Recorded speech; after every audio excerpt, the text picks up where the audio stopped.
It's Sports by the Book at the South Point Studio. Here's Jeff Parles. Welcome in. It's Sports by the Book on a Wednesday. I'm Jeff Parles. Beside me, the birthday girl herself. We've already celebrated once today. I know. Look at it. It's getting to be a little much. much. Look at what the crew did for you. I mean, I love that graphic. I'm like surprised every time it pops up. Is that nice? Wow. Yeah. I for a second there, I'm thinking the balloons are a part of the part of it too. The smiley balloons. That's pretty nice. Someone got you some flowers over there too. Spoiled. Just absolutely spoiled today. Brilliantly done. By the way, also, this is a big one as well for us, because apparently I was told there was no mention of yesterday's show 100. Nope. Now, the second 100 begins today with episode 101. And look, I don't want to get all melty here on this side of the desk, but we appreciate everyone being around. By the way, just that shot of you with the smiley face in the corner is spectacular. But thank you for everyone who's been along for the ride so far. We are going to be here. We're going to be here. Super Bowl week's coming up. March Madness coming up. We're super excited to bring you all the coverage we have. And, of course, 7 days a week now here on this show where Matt Neverett done a great job sitting in for me. He'll be with Alex when I'm not here. Tomorrow, Alex will have her off day, so it'll be me and the guy who is the best dressed on the set other than Alex today. Yes. Our guy, Ryan McCormick, Alex, who is always well-dressed. Ryan will be here with me tomorrow. Tomorrow we have a guest extravaganza. That'll be fun. Yeah, it'll be a lot of fun. Scott Spreitzer will be with us tomorrow. Yeah. Danny Burke, though, will be with us in about 10 minutes. So we'll have Danny. Of course, you saw him in here in studio earlier in football season. Burke's Beat, the podcast for Danny, now with us in about 10 minutes' time. All right, Alex, let's get to it. First off, you already got your birthday Starbucks, which is very important. Is there anything else on the docket that's fun tonight? No, not tonight. So I'm actually babysitting my niece, so that is fun. But Okay. So next week, my family, some of us, we're going to a steakhouse because there's a bunch of January birthdays in my family. So we kind of do a big thing together. And then this weekend, we talked about it on Frank's show. This means I'm officially old, but me and my friends and my girls, we're going to dinner and bingo on Saturday. So Yeah, we've hit that mark.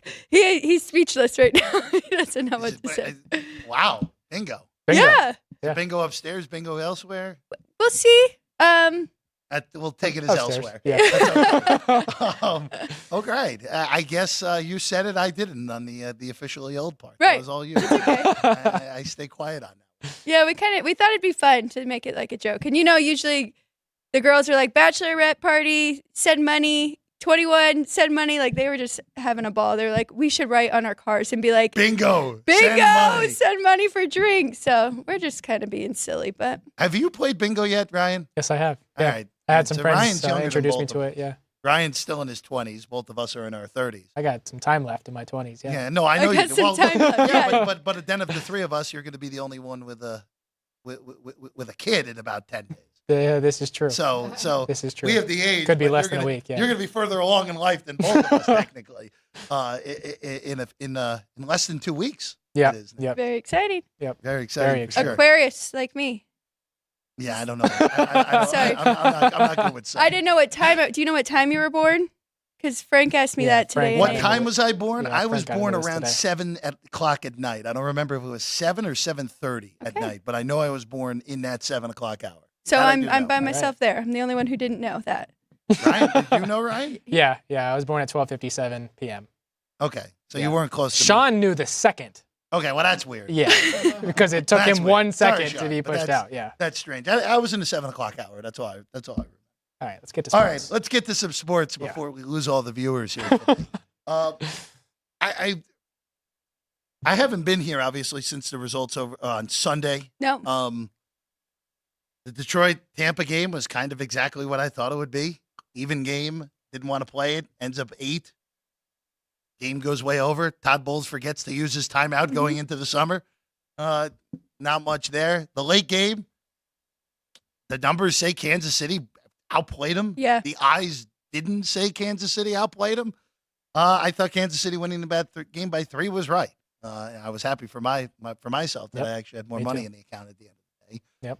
But that was just another one in a long string for Buffalo where they just can't beat the dude. Very simple on that. And now we have these matchups, and We have a number shift as of earlier today here at the South Point on the earlier game, up to 4 on Baltimore now with Kansas City. The dog in this one touched 3.5 a little bit overnight, went back to the 4. Of course, there was a lot of 4 yesterday here at the Point. Total's been bet down from 46 to 44.5. Alex, my initial thoughts on this were I feel obligated to take Kansas City, but the big injury news today was that Joe Thuney, their all-world guard, is trending towards not playing. Didn't practice today. He's a pec injury, which, boy, that is a very, very painful injury to play through, especially at that position. Yes. But if Thuney doesn't go, this is a really hard matchup to begin with at full strength on the offensive line for Kansas City. You take out their best, arguably their best lineman. I know some will say Creed Humphrey's their best, but we're splitting hairs at that point.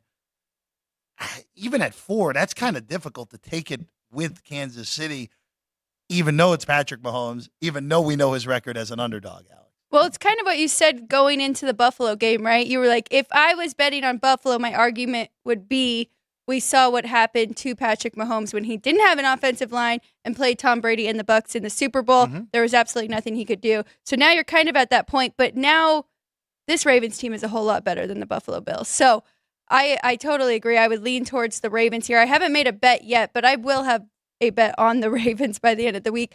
I can't help but think that Chiefs 4, and if we get to 4.5, is a great teaser leg if you want to put that in with the other game, either the Niners down just to win the game, or if you really like the Lions and want to tease that up. But should be a great game. I'm really looking forward to this one. I do think we have the 4 best teams left, and from these two, I still really believe in the Ravens, and I think it's their year. I mean, they just looked outstanding last week, especially in that second half against the Texans, and the adjustments they made at half from the Texans blitzing the whole first half were incredible. So we'll see what Kansas City's defense can do and can try and throw off Lamar Jackson and all his weapons he has here. But, I mean, a big difference maker for me in this one too, Jeff, is it's the turnovers for both these teams. And Baltimore ranks 1 in takeaways and giveaways.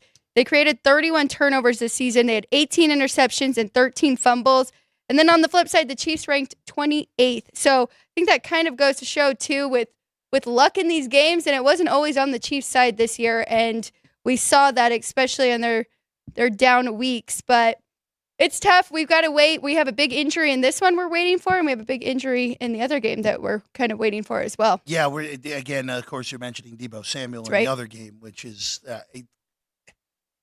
more critical to that for me than the Thuney injury. Again, it's still Patrick Mahomes. I know. I'm getting more than a field goal now. I'm all the way to 4.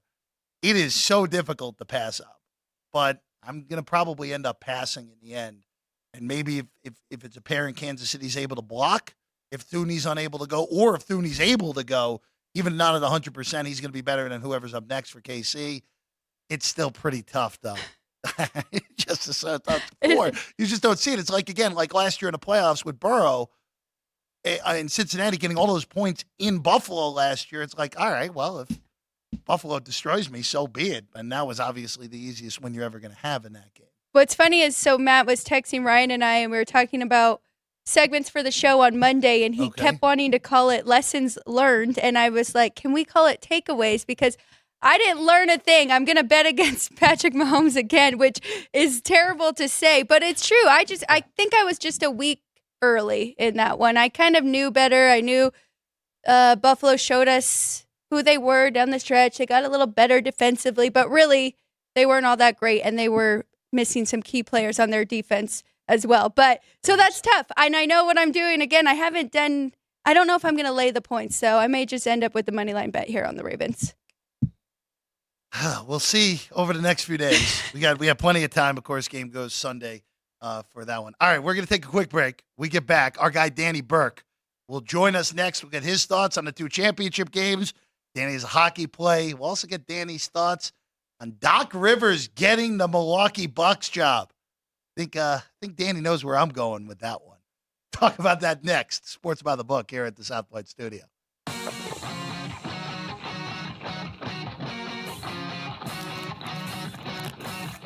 Once you've satisfied your hunger, get ready for more of the hottest casino games in Vegas. Our 24-hour, 30-table non-smoking poker room proudly hosts all the most popular poker games with a variety of betting limits. Visit the poker room for a schedule of daily tournaments. Whether you're going to hold 'em or fold 'em, the best place for poker is at South Point Casino. You'll notice that our craps tables are usually the loudest in the casino. If you've never played, join one of our free craps lessons to find out what makes this game so exciting. Check with the craps dealer for schedules and give it a roll. Bingo is also an exciting way to spend your time. We offer 7 sessions of bingo every day.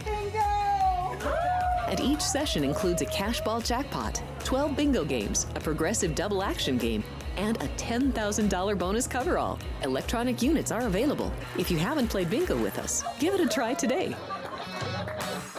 Guests can also get in on the action at our one-of-a-kind race and sports books. 2 separate rooms designed to maximize your experience and comfort.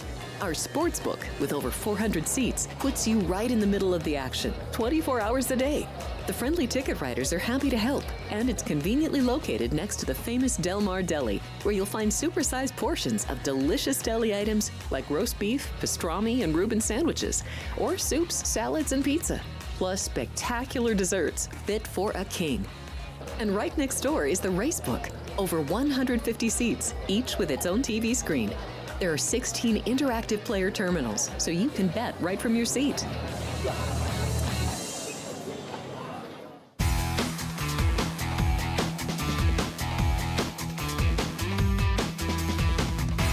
Welcome back in. Sports by the Book is the show. I'm Jeff Parles. Alex White is here.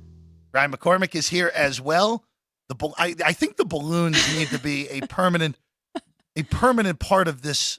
But desk. it fits so perfect in that corner. It's so perfect hilarious. on that shot. It also just puts me in a good mood to see even if it's not a real smile, that is a smile right there on the balloons. Just so happy right in front of us. There, see, look at that. Look at the balloons. Look how happy they are here on Alex's birthday. And shout out to Frank because he went and Yes. got all this You got 'em stuff all? to decorate this. Yeah, Yeah. he made sure to put the smallest one closest to him, so that way it was coordinated for him on that side. But now you're over there, so now you're the small man on the desk. I didn't know where that was going, but all right. Now joining us, I don't know how I could segue off of that. Of course, this guy, you've seen him working for the former tenant of this studio. You also have seen him on our shows in the past. BerksBeat.com, the Berks Beat podcast as well. There he is in the middle of the screen from the Windy City, our guy Danny Burke. DB, thanks for hanging out today, buddy. Yeah, thanks for having me on, guys. We got, just a pair of games to look forward to left in the NFL, but still plenty to discuss with it. So looking forward to it. It's been a fun year. Hope you guys have enjoyed it as much as I have. It's football. I mean, you all, at least our two teams. Well, actually, I can throw Ryan McCormick in there because he's a long-suffering Bears fan as well. That's right. Not fun, overly fun years on our end, to say the very least. Danny, but let's. Well, we have something to look forward to potentially, right? I mean, I guess you got Rodgers. I got Aaron Rodgers coming back if his brain comes back to earth. I mean, yeah, sure, maybe on that. All right, let's go to the AFC game. Though Patrick Mahomes won his first road playoff game last week. KC beats Buffalo again. Baltimore a little shaky in that first half. Total annihilation in the second half. And here we are with Baltimore as healthy as they've been in a very long time, against a Chief team that could be out without arguably their best offensive lineman in Joe Thuney. 4-point favorites right now with a total of 44.5 in this one, DB. Yeah, I can't say that I'm in love with the Ravens right now, especially laying the spread at 4. Now, I do have a bet on Baltimore. I heard Alex talking a little bit earlier, and I actually did go with the route of the money line. And I don't love the idea of knowing that it was a chalky price, and now it's even chalkier than what I got it at. Out here in Illinois, it was like minus $1.70 on Monday. And in my mind, I had an idea that I wouldn't go above 175. So I was fortunate to get the minus 170 because now you're seeing $2 painted across the board. And I know especially out by you guys in Las Vegas. The reason why I like Baltimore, a lot of reasons that are similar to why other people like this Ravens team. They're a juggernaut. They're a better defensive group than what Buffalo was last week. And I was on the Bills, hand up. I was on Kansas City against the Dolphins, thought that set up nicely. But then I thought the Bills were the better team, and I went against potentially the greatest quarterback of all time and fell short. I think that's going to come to an end in this spot. We've seen time and time again, guys, these teams outside of the AFC North tend to struggle with Lamar Jackson. And Kansas City's defense has been one of the better units that they've had in Patrick Mahomes' tenure. Don't get me wrong. That's why they've been able to sustain despite their lackadaisical offense up until that Bills game, really. Where Kansas City is struggling defensively is against the run. They're 27th in DVOA run defense, 29th in rush EPA. And we know what this Baltimore Ravens offense loves to do. It's to run the ball, get the dual threat abilities with Lamar Jackson. They're number one in DVOA running offense. So I think because of the inability to defend that, like so many teams are outside of the North, that's what's going to end up being the downfall for this Kansas City team. And also, again, the limited weapons for Kansas City. Patrick Mahomes has been able to overcome it in the first two playoff games, but this is arguably the best defense in the NFL, clearly remaining in the Baltimore Ravens. So I did lay the, again, chalkier price minus $1.70 with Baltimore for those reasons and many others. And then what I also did here, guys, is a prop Lamar Jackson over 9.5 rush attempts. Minus 135, the best price I saw. And the reason I got interested in this is because I was circulating his rushing yards for an idea to play with and was looking through it. And every time he's eclipsed 60.5 rushing yards, it's been on double-digit carries. And he's gotten, I think, 10 carries in 8 out of 17 games and only over 60.5 rushing yards in 5 out of 18 games. But why do I like this aside from knowing Lamar can run? Because, again, this Kansas City secondary is very strong. The running game, not as much. And we'll see like what happened with Josh Allen. The weapons are going downfield. They're going to cover him probably fairly well like they've done with a lot of teams all year.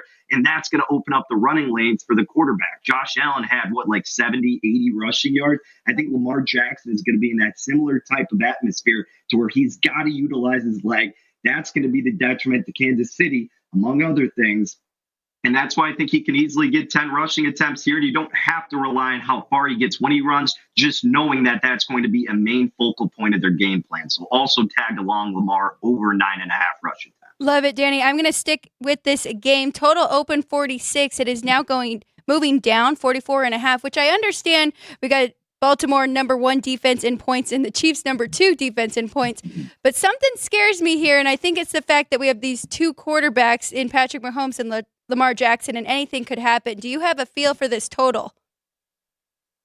I really haven't had too much interest in the total, but I know what the theme has been with Kansas City is the second half unders, right? But if you want to correlate that, kind of how I'm playing this, that Baltimore is the right side and that they're going to be winning, I wouldn't be as interested to play the second half under if you're assuming that Kansas City has to play keep up. And there's no better quarterback who does excellent at that than Patrick Mahomes, which could boost this total going a little bit higher and higher. So I really don't have any kind of infatuation with this total one way or the other. I do think you can make compelling cases both ways. So again, that's why I'm staying neutral on it.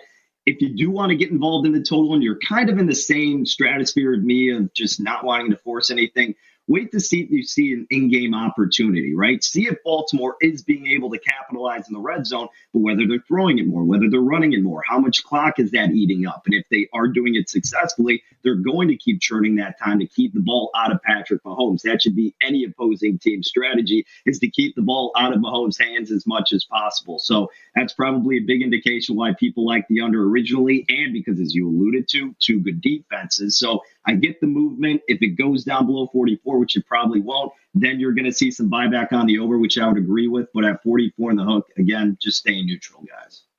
Danny, any prop angles as we get closer to game day that you would be looking to attack in this one? Yeah, besides the Lamar ones, I mean, honestly, I think you just have to consider Patrick Mahomes in his pass completions or pass attempts. Because, again, this is all a big correlation with how I think the game flow is going to proceed. In Baltimore, while they're, yes, a little bit weaker in their run defense, it's not terrible, right? You saw them very much so limit Devin Singletary. And Houston's got a bad running offense, so I'm not taking that too much into account.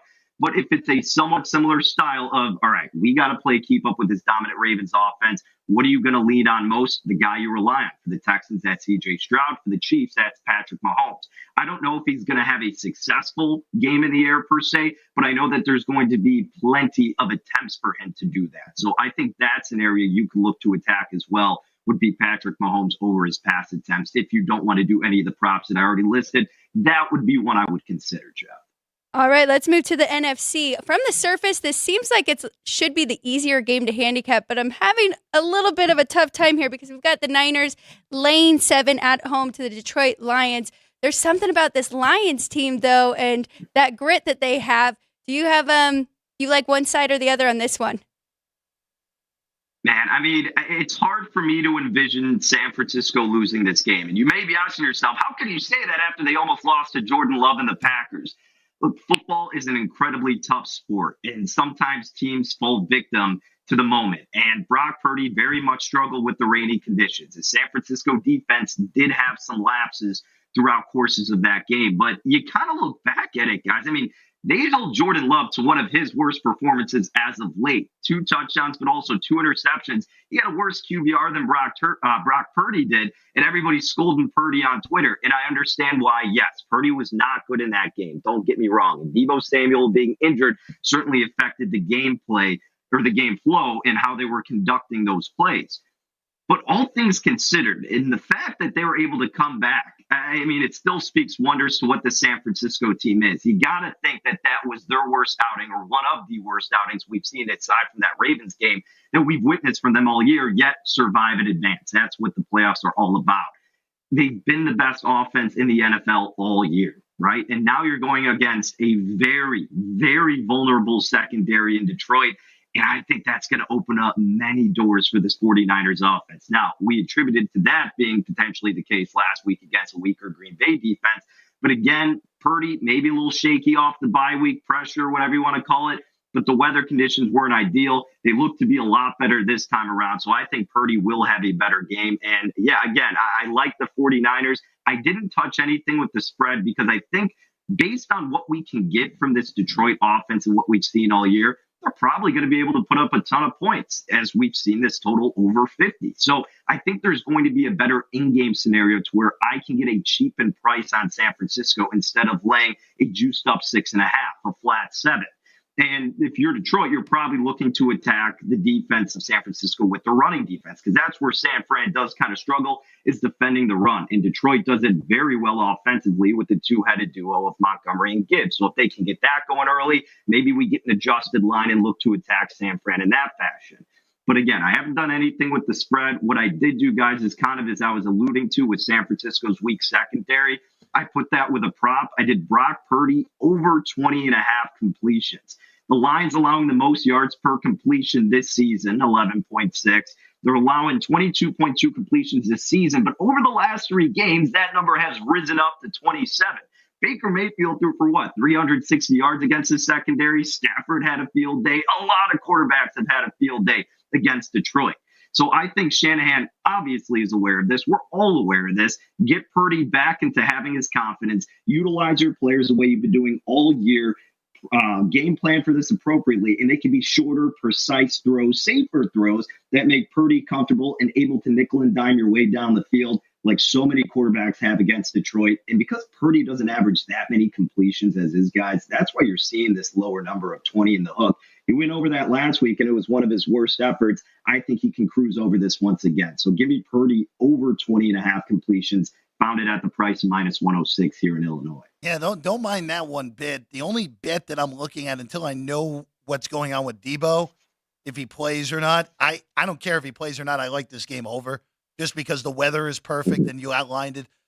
Detroit's defense is bad. I think we can say that at this point. That if their pass rush isn't getting home, they're going to get carved. Right. And the Niner defense, they need to show me something. They haven't really shown me much of anything against good competition since they destroyed Jacksonville, and that was basically 2 months ago at this point. So I need to see some more out of that San Francisco defense that is supposed to be this elite unit. They have not been over the last 6 weeks. Danny, I want to shift over to the NBA. The big news of the day in the NBA is that yesterday, of course, Adrian Griffin, despite a 30-13 start, is out in Milwaukee, and they go to the broadcast booth and they bring back perennial underachiever Doc Rivers in to coach the team.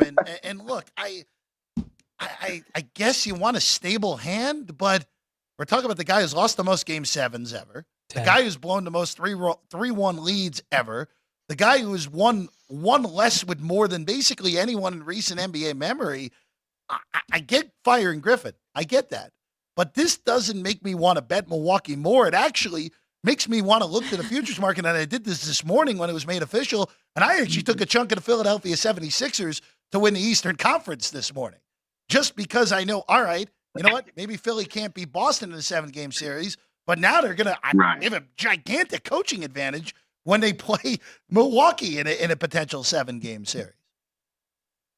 I know, Jeff, I feel like your thought process on Doc Rivers is almost as intense as it is on the Buffalo Bills and them being frauds. Maybe not to that degree, but look, it's applicable in both situations almost. You're right. I mean, I don't really understand this move getting Doc Rivers there. I get that he has the history, experience, obviously, success in the sense of getting to the postseason consistently. But after that Celtics team, what have you done for me lately? And it's nothing that would make me, if I were a Bucks fan, jumping out of my seat for joy to get a guy like Doc Rivers into the mix midseason. This just seems like a mind-boggling maneuver from Milwaukee, and they're talented enough to overcome it. Sure, yes, they're going to win a round or two in the postseason, but I'm with you. I mean, it's not making it attractive to going to the sports book and placing a bet on Milwaukee for the Eastern Conference Finals, for the championship. If anything, again, as you mentioned, it opens up the door for other teams, maybe like the 76ers, maybe anybody else who you think can have more of a competent coach and still enough talent to limit and compete with this Milwaukee team. So again, and not that I didn't believe it at first, but I know there was like hearsay back and forth how true the reporting was. And I was like, yeah, it'd make a lot more sense if that wasn't accurate, because this just seems ridiculous. But it's coming to fruition, and we'll see how it plays out. But again, it's just not moving the needle for me. Peculiar move, to say the least. Quick college hoops news that I just want to bring out there, because it's a game that's starting momentarily, and the number just moved down. That Seton Hall in Providence, which was mostly 3.5 throughout the day, that's down to 2.5 behind us, and there's 2s in the market as well. Kadari Richmond, Seton Hall's best player, is not playing. He's not dressed. So that is the reason for that move. I like Seton Hall at the bigger number with Richmond in. Now I wouldn't bother, even though Providence is a pretty flawed team on the road. And Seton Hall's coming off of a pretty tough loss in triple overtime against Creighton over the weekend at the Rock. Danny, our producer Ryan McCormick actually has a question for you real quick. That has to do with your neck of the woods, because the Bears have had an interesting offseason so far. Yeah, the Bears made the offensive coordinator hire from the Seattle Seahawks and Shane Waldron. I wanted to know what your feelings were about that hire, and what you think will happen with the number 1 overall pick now that he has taken over the reins as OC. Yeah, look, I know you are as tapped into this as I am, and I was talking about this on my recent episode a lot, went fully in depth. But in terms of the offensive coordinator position with Waldron, I consider myself indifferent. And the reason I say indifferent is, if you want to look at the pros of this, it's that, yes, he resurrected Geno Smith's career. Yes, he comes from the Sean McVay coaching tree. And he does have these numbers, EPA, DVOA, a lot of these things, these metrics, that he incrementally improved in his tenure as the offensive coordinator of the Seahawks. Simultaneously, he was never in the top 10. It was above average. It was never anything that was great. We talk about Doc Rivers not moving the needle, bringing him in. That's kind of like me with Waldron. Now, I'm not saying I'm against it. I'm not saying it's a bad move. I just don't think we have the biggest sample size to make it seem like this is automatically going to work. And as you very well know, the Bears have a good history of ruining anything that could be good elsewhere. They just find a way to screw it up. So again, call me indifferent. I don't think this gives any indication if they're sticking with Fields or Williams. whether or not, or with bringing on Waldron. I know a lot of people are freaking out thinking that means something like, oh, he resurrected Geno Smith's career. That means he's going to do it for an older quarterback in Fields. No, it really doesn't make sense that way, because if you're Waldron and you're a guy who eventually wants to get to a head coaching level, why would you want to hitch your wagon to this Bears team if they're sticking with Fields, who we've kind of seen plateau? Trust me, Fields has gotten absolutely shafted, absolutely screwed in every degree possible. But the great ones are able to overcome it. The great ones should be able to score a touchdown against Green Bay in the final game of the season. We know pretty much what Fields' potential can be with a competent staff, whether or not the Bears are going to have it. But with Caleb Williams, he could skyrocket. He could be all the way up there. We don't know. He's limitless right now.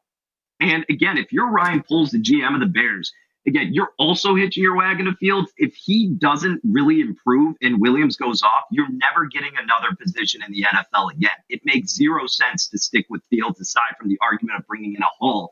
But Caleb Williams could be worth more than that. We don't know. And if you attach yourself to the number one pick in Caleb Williams, who's one of the highest prospects since, I don't know, Andrew Luck, even farther than that, some people are saying, then you have a 4-year window with him. And you can mold this quarterback how you want to if you're Waldron and how you're Poles. Because remember, Fields is not a Poles guy. He's not an Eberflus guy. He was there with Matt Nagy and Ryan Pace.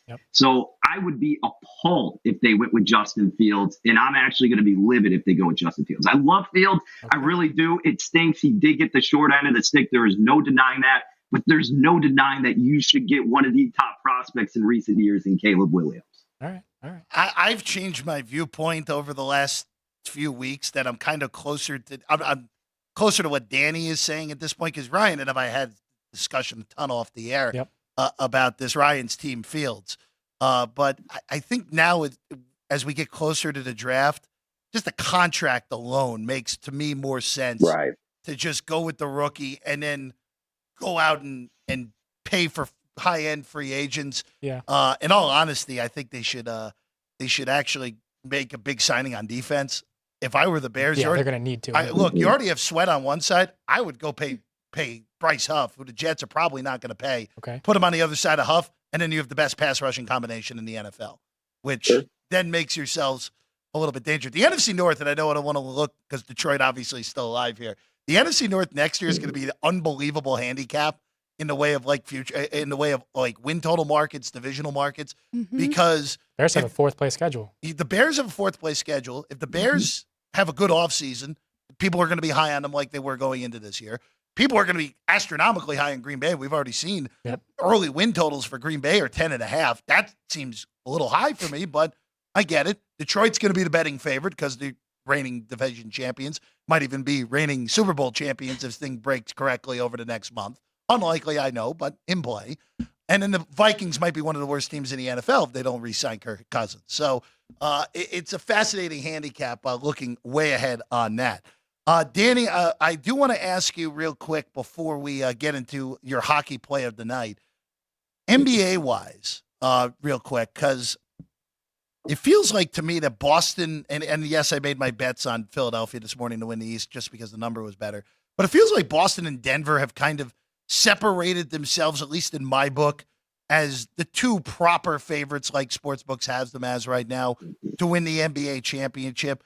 Is there anyone, like, obviously Milwaukee's still talented, even though we don't like Doc. Philadelphia has Embiid, who should probably win the MVP again. Is there any other team that you'd be looking at? Would you look at the LA Clippers, who have been great over the last 25 games, or would you look elsewhere as a potential, hey, I'm not going to take one of the two favorites, I'm going to go down the board? Yeah, obviously the Clippers have been a team that a lot of people have jumped on, and I can't say I disagree with that, but certainly some of that value has dissipated since the big movement toward that maybe a month ago or so was. So it's not something that I'm infatuated with jumping on their price right now. I'd more want to see it play out a little bit, maybe lose a little bit of price on it, but get a better feeling of how they're going to compete going forward. A team that, again, this isn't one where I'm slamming my fist going, they're definitely going to make it. But in terms of the value and the talent and the experience they claimed last year that could help them this year, is the Cleveland Cavaliers. I still like this roster, and I'm curious to see what they can do closer to the deadline. I know they've been dealing with some injuries. I know they've had a volatility throughout their season. But in this past offseason, this is a squad that I've wanted to target because last year, again, they kind of fell victim to being one of those teams that was a little bit premature in their postseason run. I mean, this is a younger group, and they never really had that adversity dealt with in the playoffs. And then you saw an early exit. Well, now that you got that out of the way, now you can go in there having a better understanding of what to expect for a lot of these younger guys playing with similar personnel. And I think they can make a fairly deep run. Now, again, I don't think they're a championship contending team per se, but I do think this is a unit that could reach the Eastern Conference Finals. So that would be a team out of the East that I would really take a look at. And then out of the West, Jeff, honestly, I can't overlook this Nuggets team when it comes down to it. I really can't. And again, I know we talked about the Clippers, but the Nuggets are just so dang good. Jokic is an absolute menace. And for a team that could be on a championship hangover, they're still doing pretty darn good. And if they need to take it up that extra notch, we know they're capable of doing it. So I still think Denver is at the top of the list, and there isn't a team that I would want to put money on in a straight up situation to overcome them at this moment. Last but not least, I'm excited to get your hockey play of the day. I feel like I'm a lone hockey bettor over here sometimes. So, Danny, I think you're looking at something in the Blues Canucks game. Yeah, look, we got to get Jeff back on the hockey train. You know, he goes back and forth. So maybe once the football season dwindles down, Jeff will start handicapping the puck a tad more. But yes, I did bet this Canucks and Blues game. I bet it this morning, and I did bet it, full disclosure, with the expectation that Thatcher Demko was going to be starting for the Canucks. Looks like it's going to be Casey DeSmith. And it's not the biggest thing in the world because I still think there's a massive advantage on the side of Vancouver. But of course, it'd be a lot better to have one of the better goalies in the game, Demko, tending the pipes as opposed to DeSmith. But nevertheless, the other reasons as well why I like Vancouver, the Blues are coming off a game last night, a game that I bet the Flames and I lost. They were up 3-1. They gave up a shorthanded goal, ended up giving up 2 goals in the third, and one of them was a 42nd goal that was the game winner. So it was a game that the Blues probably didn't deserve to win, but it's tough to turn around from that, coming back from behind and going up against one of the more prolific squads in the Canucks immediately after that. So Vancouver is second in goals forced this season. They're doing a lot better in expected goals for percentage as well. And you look at Hofer, who's going to be their goalie, not the best numbers. He's fine overall, but the last 3 games, he surrendered 10 goals, and they've lost each of those games. Now, I'm not looking to lay the expensive money line price here, guys. I went with the puck line at plus 110. I'd probably still play it down to plus 105 if you have that available out there. But I think this is a really good situation for Vancouver, primarily because of that back-to-back reason and just a difference in skill level between these two teams. Vancouver, currently the Kings of the Pacific Division right now. Nice favorite tonight. Danny still laying the puck line against St. Louis tonight north of the border. He's Danny Burke. Of course, the show Burke's Beat, where you can find your podcasts wherever you want. Go download it today. Of course, Danny has burksbeat.com as well for write-ups as well on all of his plays that you can find there. Danny, a pleasure as always. Thanks for hanging out with us today. You bet. Thanks on, guys. Best luck with your bets this weekend. Absolutely. Thanks, Danny. Our You guy, too. Danny Burke. Always love chatting with him. All right, we're going to take a quick break. When we get back, get you ready for some college hoops games that are starting at the top of the hour and later today, including a gigantic tilt down in the state of Alabama between arguably 2 of the best teams in the country, no less the SEC. We'll discuss it next. Sports by the Book, South Point Studio. South Point offers all the types of entertainment you'd expect at a first-class Las Vegas resort. Did you know our 400-seat showroom is one of Las Vegas's top destinations for live entertainment? Enjoy live performances by classic Vegas entertainers, bands, and today's hottest comedians, plus a rockin' dance floor. You can also enjoy live entertainment at the Grandview Lounge, where you'll feel all the vibes of old Las Vegas. Enjoy the music, and if you love to laugh, don't miss The Dirty at 12:30, our very own free comedy show, every Friday night at 12:30 a.m. in the Grandview Lounge. The Dirty is 100% free, so arrive early. Go to southpointcasino.com or call the box office at 77136 for today's performances at the showroom and the Grandview Lounge. When you're ready for your favorite cocktail, stop in and unwind at one of our 7 specialty lounges. There's a bar around every corner, because you're in Vegas, baby. South Point Casino has plenty of attractions for the whole family. Catch a movie, Our 16-screen movie theater includes 2 XD Extreme screens for the ultimate in viewing, sound, and luxury. After the show, treat the family to a variety of treats at our old-fashioned ice cream parlor, Kate's Corner. We scoop up a variety of creamy concoctions, including smoothies, hand-dipped cones, milkshakes, malts, sodas, and sundaes. At Kate's, there's something for everyone. And if you've still got time to spare, our bowling center might be right up your alley. Voted Best of Las Vegas, it's a great place for friends and family fun. 64 lanes, a pro shop, snack bar, and arcade. And while the kids are bowling, you can play slots and sip on a drink in the Alley Cat Lounge while overlooking the lanes. For our more serious and professional bowlers, the South Point is also home to a separate tournament bowling plaza.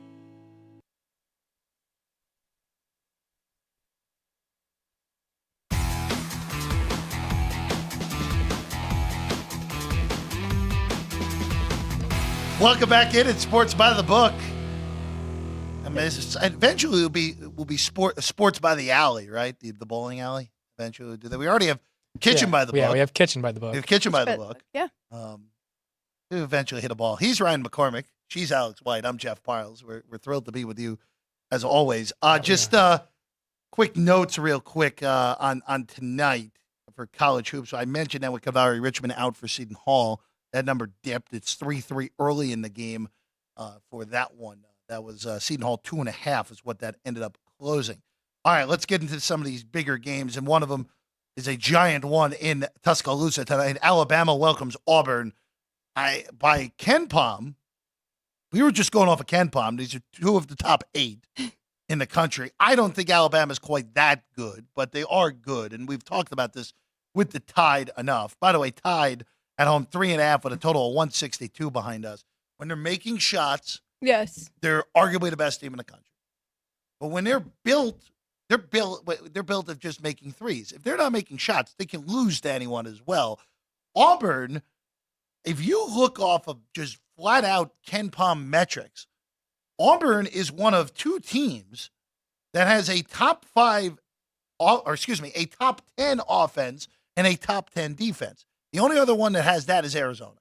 Arizona's 7th in offense, 5th in defense. Auburn's 9th in offense, 7th in defense.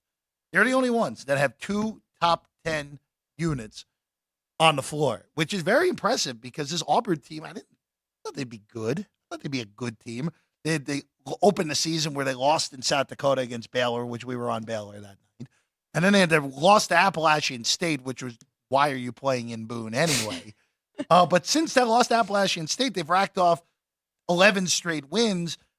For what it's worth, I like Alabama tonight. I liked it better at 3, but even at 3.5, I just feel like this is one of those spots for Auburn. They've won so many games in a row, and if the market isn't betting Auburn tonight, it's kind of telling you where the market's head is at. So even at 3.5, I still like Alabama here in this one. I like Alabama as well. I haven't bet it yet. I thought I would have some in-game opportunities. Oh, you may. to get a better number, especially if Auburn goes up for a little bit. But you're right. I like the home team, and they're coming off a tough loss at Tennessee. Now they're back home. Auburn is really good, though. So it should be a great game, great matchup. But I'm with you, Jeff. I like the home team in this one. Go into a little bit later. By the way, it's 4:30 Eastern time. I don't know why that's such a weird start time tonight. Pacific. No, it's 30. It's No, I know, but you said 4:30 Eastern time. Oh, 4:30 Pacific. Sorry, 7:30. Yes. Sorry there. Just Yeah. keep you on your toes. See, this is why Ryan's here, to make sure that when I make silly mistakes like that, to clean them up for us. Villanova and St. John's.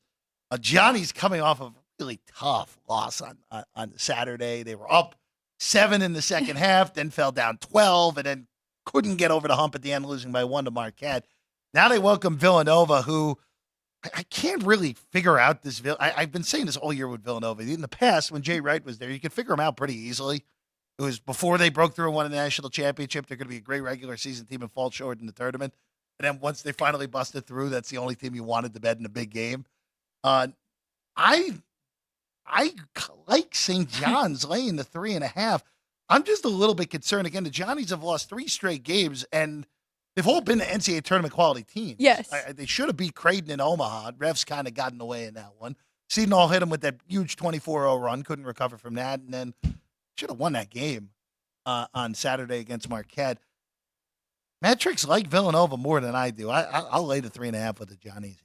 I don't hate it. I didn't know what to do with this one either. Like you said, I don't really know what to make of Villanova. They good some days, not so good others. They're 39th offensively, 34th defensively on KenPom. And then St. John's, you're right. Those 3 losses are justifiable. All 3 of them are very good Big East teams. But is this the spot that they can take advantage of at home and get back on the right track? Let's go to Florida and Mississippi State next. I thought Mississippi State was pretty overrated most of the year, and it's kind of shown out. I don't want to say that it's all the way there yet on them being overrated because their 3 conference losses are at South Carolina, who smashed Kentucky yesterday. Yes. They lost at Kentucky. All right, nothing wrong with that. And they lost to Alabama on a day where Alabama was making their shots.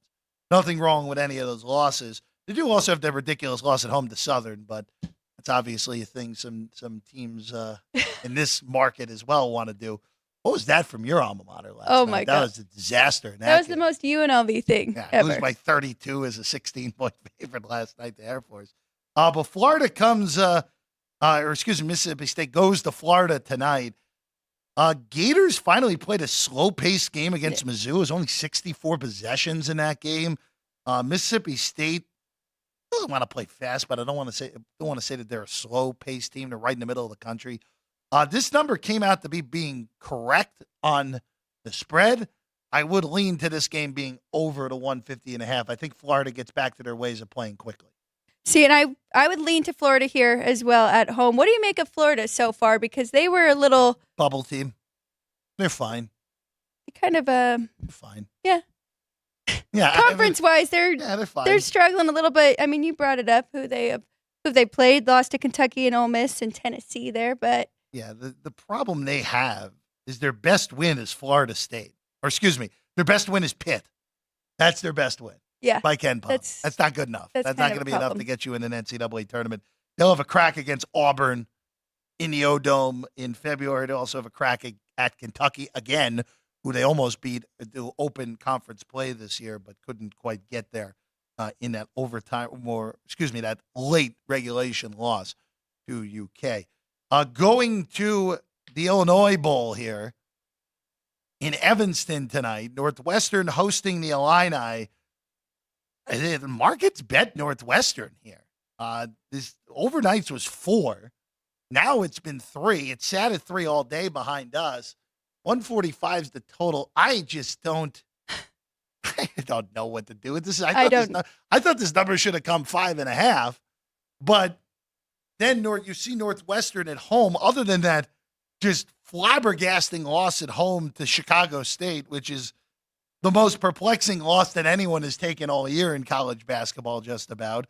I mean, they beat Michigan State handily at home. They beat Purdue at home. They beat Maryland at home. They're an excellent home team. They beat Dayton, who's a legitimate top 25 team at home as well.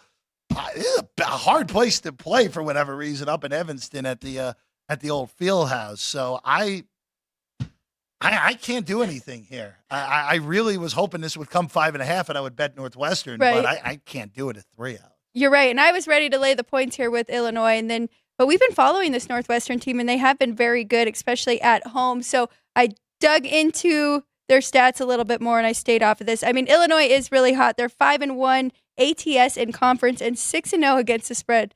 6-0 on the road against the spread. So that's really good as well. But I just worry about Northwestern here at home. By the way, some breaking news real quick. Jim Harbaugh officially going to the Chargers. Figured this. Ann is very happy. I figured this was going to happen. Yep. And now opens the door to a very interesting possibility of what Michigan does next. There's these crazy online rumors that this is going to be the Jimmy Sexton Bowl now, where he represents Brian Kelly. Brian Kelly leave LSU, go to Michigan. He represents Lane Kiffin, I should say, and he goes from Ole Miss to LSU. And then who knows who ends up at Ole Miss. The whole craziness. I think Michigan on the college side, and we kind of saw this in like the opening numbers that have opened futures in college football. Michigan's like 6th or 7th on most lists, even with the defending championship. I think the assumption was that Harbaugh was going to leave and then a lot of guys would leave behind. I think that assumption was always right. I would just promote your own more if I were Michigan. He already beat Ryan Day once, so he's already proven that. And I mean, he basically coached the team half the year anyway.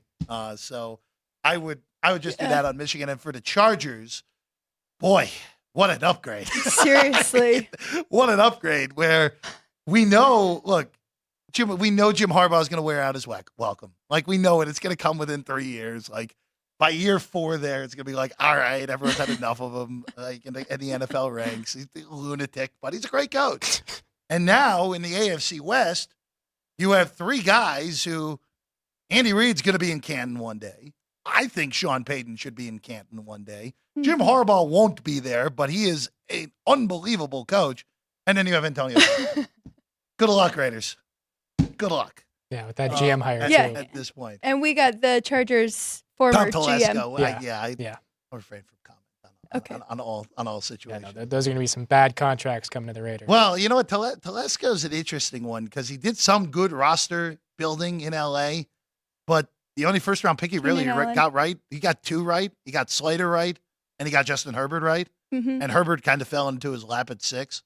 But there are some pretty bad trade-ups mixed in there in his tenure in L.A. We'll see, L.A. and San Diego. And then the other news you sent me that the quarterback that the Raiders may get as well. Oh, well, that was from ESPN today that there was the article, and I've been on this for about a month. Yes, you have. That there was an article, I forget who was it by.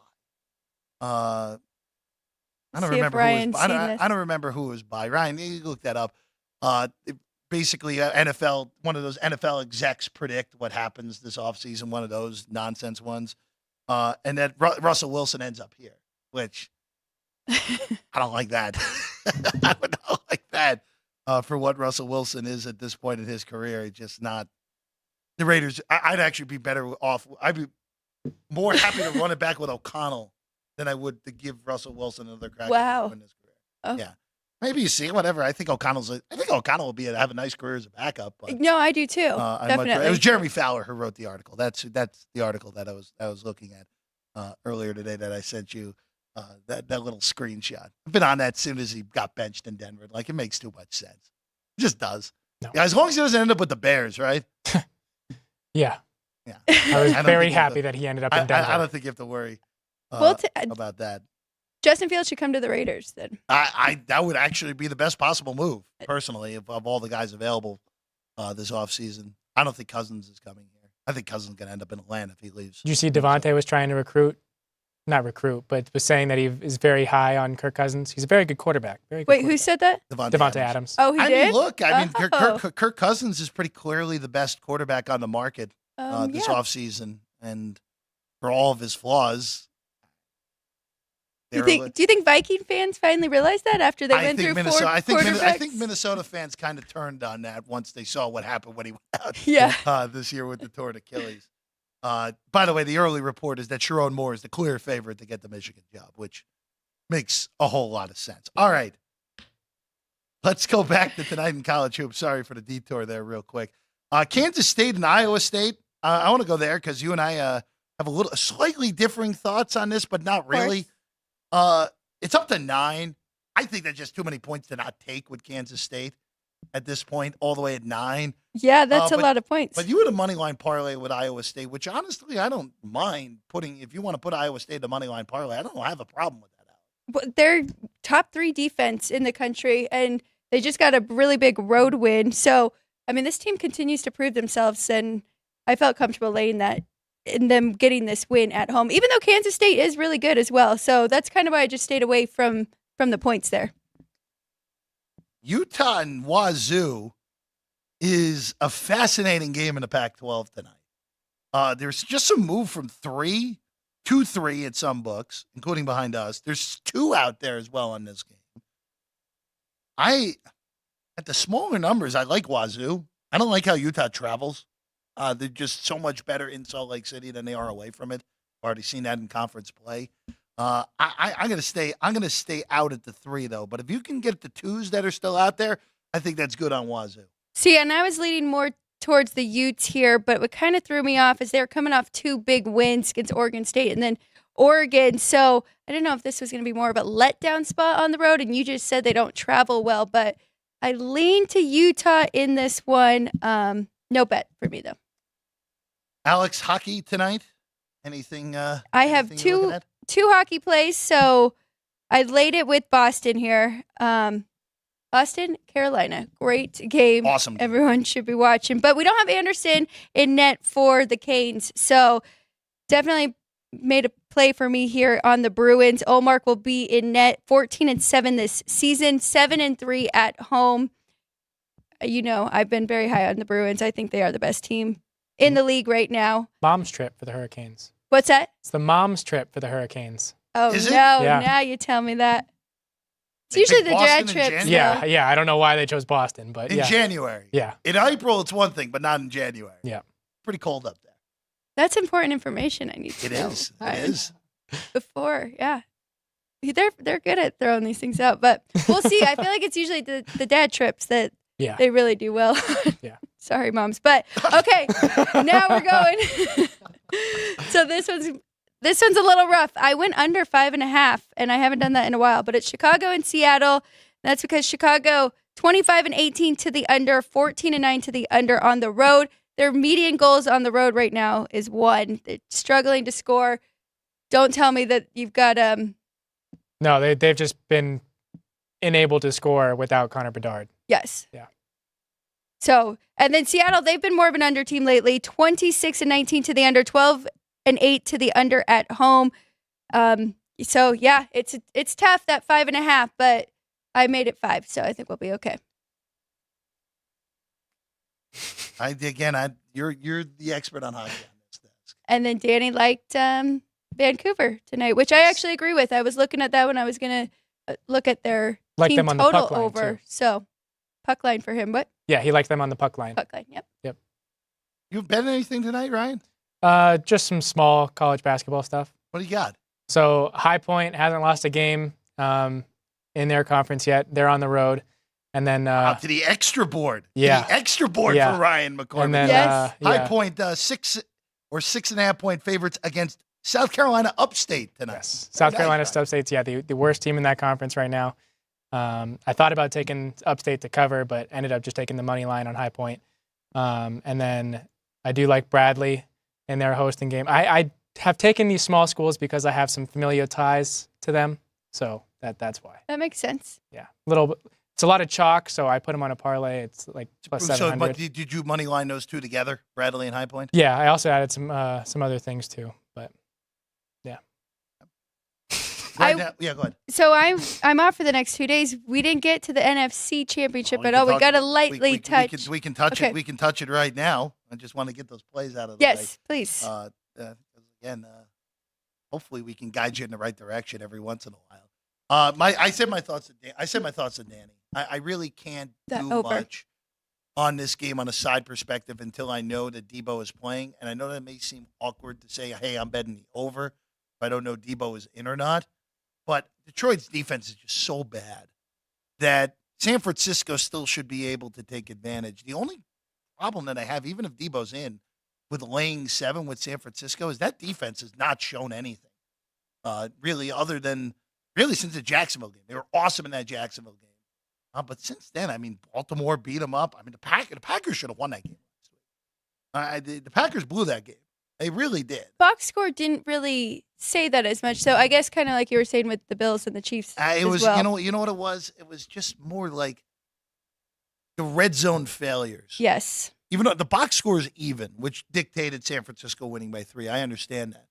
But if you take advantage of what you did in the first half, where you got in the red zone, they kicked 2 field goals and got stopped on a 4th and a half a yard, that's a different game if you convert that. So that's where you look at the Buffalo one where, yeah, even though the box score said Kansas City, Josh Allen makes the throw to Shakir in the end zone. Buffalo probably, well, I don't know if they win the game because Mahomes would have had a minute 50 to go down and rip Buffalo's hearts out. But Buffalo would have been a big favorite to win the game at that point. Yeah, no, you're completely right. And I'm with you. I'm waiting to see about Debo. I will probably end up laying the 7 here with San Francisco. I just think the Lions have been very lucky, and they were outgained in their last 2 playoff games here against Tampa Bay and against the Rams, and then the 3 regular season games before that. So they've been lucky all year. We're starting to see this defense and see the holes in there, and the Niners are just too good. So I think the rain affected Brock Purdy. We'll see a better game from him. 51 is tough. I do want to find a way to bet the over. I don't know if I'm going to lean towards a first half, or maybe wait. But yeah, I think the over is the only way you can go here with these two. By the way, for Michigan, real quick before we get out of here, the apparent list right now, Pete Thamel, who's usually pretty good at these list things. Mm-hmm. Sherrod Moore, the favorite. Lance Leipold, Chris Kleiman, names who we heard for Washington when DeBoer left for Alabama. Dave Clawson was another one. And then the other two ones that have been considered are Luke Fickell and Matt Rule. Interesting. Which, Yes. if I were Luke Fickell and I were offered the Michigan job, I would take it and get the heck out of Wisconsin after how that looked in year one. Yep. Same deal with Rule. Even though Nebraska showed improvement, if one of those two guys somehow got offered that job, I would take it. Yes. With that said, I would still stay in house. I would hire Sherrod personally. Yeah. I mean, you already had what? You are 6 Michigan into it? though. You are Michigan. You could really hire anyone in all honesty. So see how it plays out. And All that right, helps a that's all lot. the time we have. Enjoy the rest of your birthday. Thank you very much. Thank you, everybody who made it very special. The balloons. I think those have to. We might keep those balloons around at least for the rest of the week. Just look how happy that guy is in the corner of your screen. Especially that one. I know. So happy. Ryan, good work as always. Andrew, Ann, great work as always as well. Where's Jerry? I miss Jerry today. He's downstairs. He's downstairs. Dude, Jerry, shout out yeah. to whatever you're doing right now. Well, for Alex White, I'm Jeff Parles and Ryan McCormick as well. We'll see you tomorrow at 3:00 here on Sports by the Book.